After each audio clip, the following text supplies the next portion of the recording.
अस्सलाम वालेकुम एवरीवन, क्या हाल है आप सब लोगों का। मैं बिल्कुल ठीक ठाक हूँ। मौसम जो है ना आजकल मिला जुला चल रहा है। कभी इतना सनी हो जाता है, टेम्परेचर 18-19 तक हो जाता है, लेकिन कभी एकदम से 8-9 डिग्रीज हो जाता है। तो अभी जो मौसम चल रहा है ना वो इतना मज़े का चल रहा है। 8-9 डिग्रीज है, क्लाउडी है, और मैं जितनी मर्जी यूरोप में पुरानी हो जाऊँ ना, मेरे ख्याल से ये जो विंड मिल्स वाला सीन है ना, ये मुझे कभी भी ओल्ड नहीं लगेगा। मैंने हमेशा ही इसी तरह पेंडू रहना है। मतलब विंड मिल्स मुझे बहुत अट्रैक्ट करती हैं यार, एकदम बॉलीवुड वाइब्स आती हैं मुझे। खैर चीज़ ये है कि जो हमारा शहर है क्राइल्सहेम, वो एक छोटा सा शहर है, तो उसके साथ जो बड़ा शहर है ना, जो क्राइल्सहेम, जो उस सिटी के अंडर आता है, वो है श्वेबिश हॉल। और ये सैटरडे का व्लॉग है कि बीमार होते हो आपने अपने फैमिली डॉक्टर के पास जाना होता है, और बच्चों का जो होता है वो फैमिली डॉक्टर किंडर आज उधर जाना होता है। लेकिन वीकेंड्स पे इमरजेंसी हो जाती है, तो जो रेगुलर डॉक्टर्स होते हैं हमारे, वो बंद होते हैं, और कोई पब्लिक हॉलीडे हो तो भी वो बंद होते हैं। तो इसलिए अगर कोई इमरजेंसी हो तो हमें दूसरे शहर श्वेबिश हॉल हॉस्पिटल जाना पड़ता है। और ये बड़ा खूबसूरत सा शहर है, ऊपर नीचे पहाड़ियों पे बना हुआ है ना। ऑलमोस्ट 40 किलोमीटर्स की ड्राइव है, जितना टेक्सला से पिंडी कर लो। श्वेबिश हॉल एक डिस्ट्रिक्ट है, तो क्राइल्सहेम इसकी समझो तहसील है। मतलब हमारा जैसे ज़िला चकवाल, तहसील कलरकाड़, इस किस्म का सीन है ये। मेरा जो एक्सपीरियंस है ना हॉस्पिटल्स का, वो फिर भी बेहतर है जो मेरे जो रेगुलर डॉक्टर्स का है उस हवाले से अगर मैं बात करूं। एक दफ़ा जब वलिया पैदा होने वाली थी तो मैं इमरजेंसी में यहाँ गई थी, और 2-3 दफ़ा वलिया के अचानक बीमार वीकेंड्स पे हुई थी, तो हम इधर आए थे, तो मेरा एक अच्छा एक्सपीरियंस रहा था। यहाँ के डॉक्टर्स को इंग्लिश भी आती है, तो मुझे इतना कभी इशू हुआ नहीं है। और सबसे इम्पोर्टेंट बात कि वलिया की पैदाइश भी इसी हॉस्पिटल में हुई थी, और मैं 9 दिन हॉस्पिटल में रही थी, और उससे पहले भी रही थी।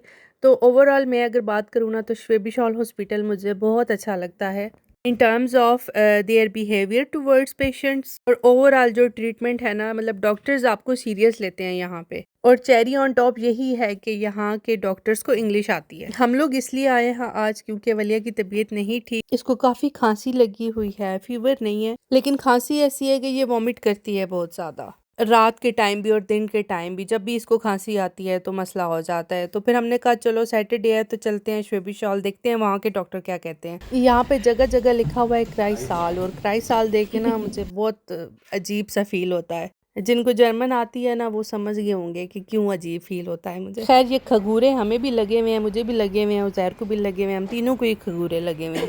वो सामने जो बिल्डिंग है क्लिनिक फॉर किंडर und जुंगटलिशे, किंडर बच्चों को कहते हैं, जुंगटलिशे is young people like teenagers. ये हॉस्पिटल जो है काफ़ी बड़ा है, मतलब इसकी डिफरेंट बिल्डिंग्स हैं, और जो बिल्डिंग्स हैं वो मतलब स्मूथ लेवल पे नहीं है, ऐसा लग रहा है जैसे पहाड़ कट के कहीं बना हुआ है। बस जगह जगह पे क्राई साल। जो हमारा अपना शहर है क्राइल्सहेम, वहाँ भी हॉस्पिटल है, लेकिन वहाँ बच्चों का डॉक्टर हर रोज़ नहीं होता है।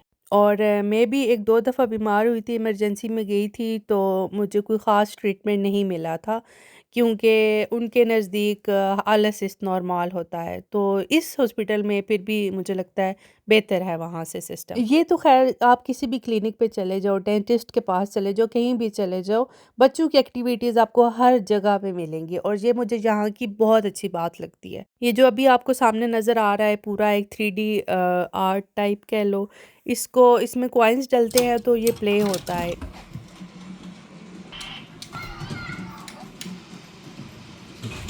ये हेलीकॉप्टर ये शूट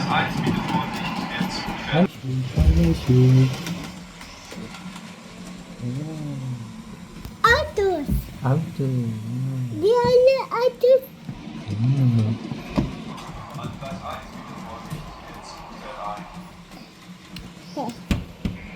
और एक हेलीकॉप्टर भी घूम रहा है। वो देखो हुप्स आ ये देखो गए। ये आई है ट्रेन, ये Autos. देखो Autos. इसको खड़ा। तो मेरे ख्याल से ये 2 से 3 मिनट चला था पूरा, और फिर स्टॉप हो गया था जब उसका टाइम ख़त्म हो गया था। ये डिफरेंट इसके ऑप्शंस थे, आप जो भी प्रेस करो तो जैसे हेलीकॉप्टर तो वो फिर प्ले होता था। इतना रश नहीं था, हमसे पहले बस 1-2 पेशेंट्स थे, और हमारे बाद भी मेरे ख्याल से 1-2 ही थे।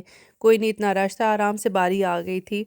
तो ये है रूम जहाँ पे डॉक्टर इसको चेक करेगा। यहाँ से इतना प्यारा व्यू आ रहा था, रोड भी नज़र आ रही थी, और ये पानी भी नज़र आ रहा था, पहाड़ भी नज़र आ रहे थे। मतलब डॉक्टर्स को तो डिप्रेशन ही नहीं होता होगा ये सारा व्यू देख के। या डॉक्टर ने वलिया को चेक करके यही बताया था कि नहीं, ये कृपे डे केयर जाती है तो 1 साल लगेगा इसको ठीक होने में, क्योंकि ये बार बार बीमार हो रही थी, ठीक होती थी फिर बीमार हो रही थी। तो बस वायरल इन्फेक्शन ही था, शुक्र अल्हम्दुलिल्लाह, जिसका हमें डर था। बस ये नॉर्मल बीमार थी, कॉमन कोल्ड जिसको बोलते हैं। इस किस्म की रिसीट होती है रेड कलर वाली, का मतलब होता है कि ये आपने पैसे नहीं देने, इंश्योरेंस पे करेगी। और अगर ग्रीन कलर की मिली रिसीट तो उसका मतलब होता है कि आपने खुद उसके पैसे पे करने हैं। बस डॉक्टर ने बता दिया कि जाके ले लें एपोथीके यानी फार्मेसी से। फिर एक और पेपर भी मिलता है जो हमने अपने हाउस आस्ट या जो फैमिली डॉक्टर होता है, वलिया का जो फैमिली डॉक्टर है, उसको देनी है जाके, ताकि उसको पता चल जाए, उसके रिकॉर्ड में चली जाए कि अच्छा ये उधर गई थी और ये डॉक्टर ने उसको ऐसे ऐसे ट्रीट किया है। तो ये ज़रूरी होता है। अभी वलिया की वो एज चल रही है जिसमें वलिया ने सब कुछ करना होता है। कॉइन्स भी इसने डालने होते हैं पार्क शाइन के। पार्किंग का जो टिकट होता है वो इस तरीके से निकल आता है यहाँ पे। एलिवेटर्स के बटन भी वलिया ने दबाने होते हैं और बस ये सारे काम अभी ना वलिया ही करती है हमारे। तो ये था चैप्टर नंबर 1 आज की व्लॉग का, जिसमें हमें वलिया को हॉस्पिटल लेके जाना पड़ा था। और चैप्टर नंबर 2 है जो वलिया की अलमारी अब सेट करनी है आज मैंने, क्योंकि मौसम चेंज हो रहा है काफ़ी, और काफ़ी ऐसे कपड़े इसकी अलमारी में थे जो इसको छोटे हो गए थे और जो बहुत गर्म थे, जिनकी अभी ज़रूरत नहीं रही थी। और इतना मैस बना हुआ था ना इसकी अलमारी में। मैंने कुछ इस दफ़ा चीज़ें सिंसे से ऑर्डर की हैं। ये आई थिंक मैंने फ़र्स्ट टाइम ऑर्डर किया है सिंसे से। वलिया के घर पहनने वाले कपड़े या क्रिपे डे केयर वाले कपड़े ही ऑर्डर किए हैं, क्योंकि जो ऐसे ही कपड़े मुझे लेने पड़ रहे हैं। आप जो 2 पीस हों लाजमी, ये चीज़ मैं लाजमी देख रही हूँ, क्योंकि फ़्रॉक्स और जो ड्रेसेस होते हैं उसमें बच्चा अनकम्फर्टेबल होता है, सही से खेल नहीं सकता। तो मैं कोशिश करती हूँ या तो छोटे फ़्रॉक्स हों या फिर 2 पीस हों।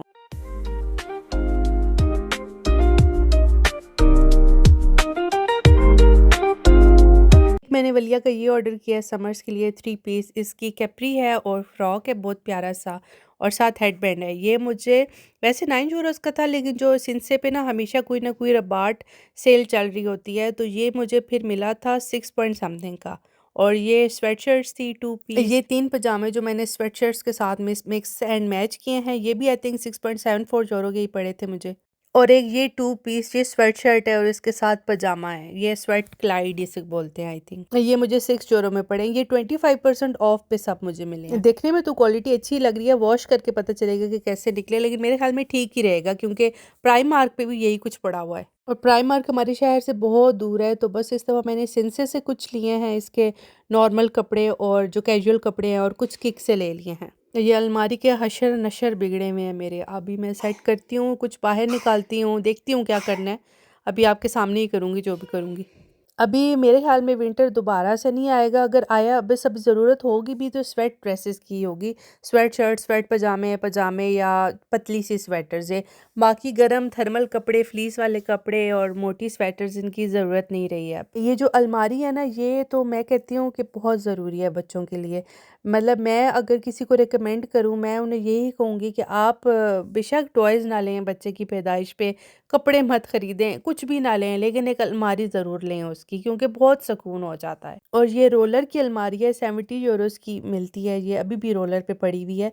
इसमें हम लोगों ने किया ये था कि हैंगर्स का एक सेक्शन था और एक दूसरा सेक्शन था। तो हम लोगों ने ऐसा किया था कि एक हैंगर का सेक्शन खुद से लगा लिया था, एक एक्स्ट्रा रॉड लेके। तो नीचे वाले पोर्शन पे मैंने वलिया के फ्रॉक्स, लॉन्ग ड्रेसेस या फॉर्मल्स लगाए हुए होते हैं, और जो ऊपर वाला सेक्शन होता है हैंगर्स का, उस पे मैंने जो शर्ट्स, स्वेट शर्ट्स या जो 2 पीसेस होते हैं वो लगाए होते हैं।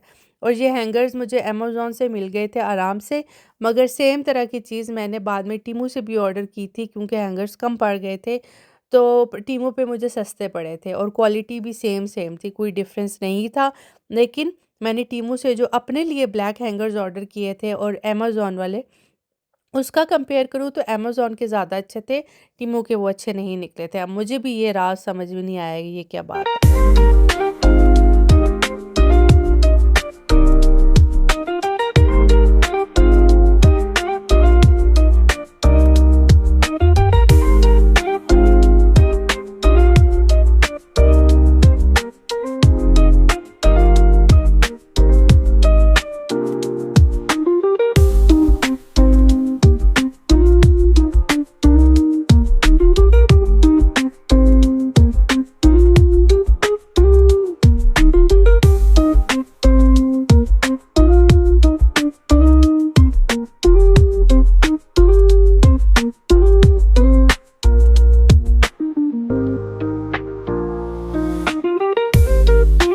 चलो भाई, अलमारी ऑलमोस्ट हो गई है खाली।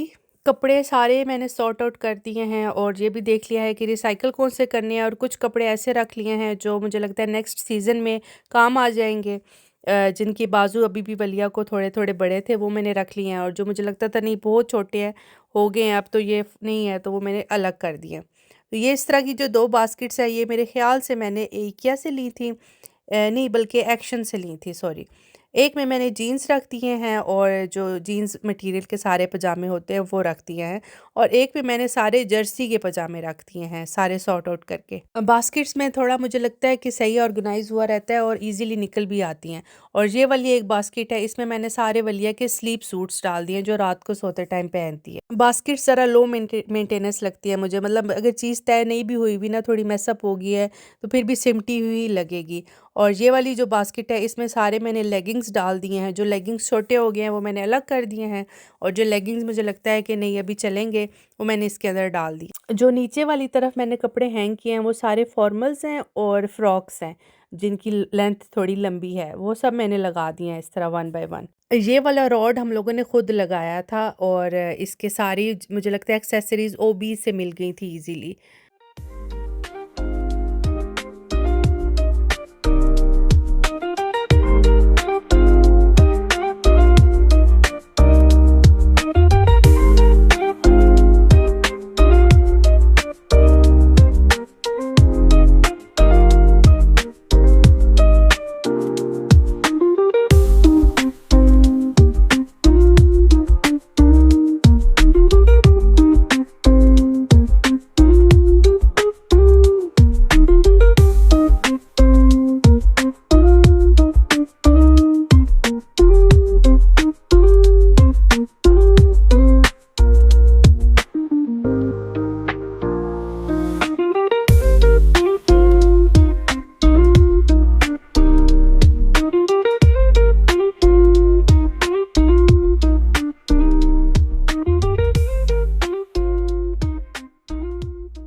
तो ये सारी वलिया की माशाल्लाह से कलेक्शन है कपड़ों की, जो कि तो ये सारी माशाल्लाह से वलिया की अलमारी सेट हो गई है। इसमें कुछ पुराने कपड़े हैं, कुछ नए कपड़े हैं, और ये स्प्रिंग और समर इंशाल्लाह अब हमारा अच्छा गुजर जाएगा।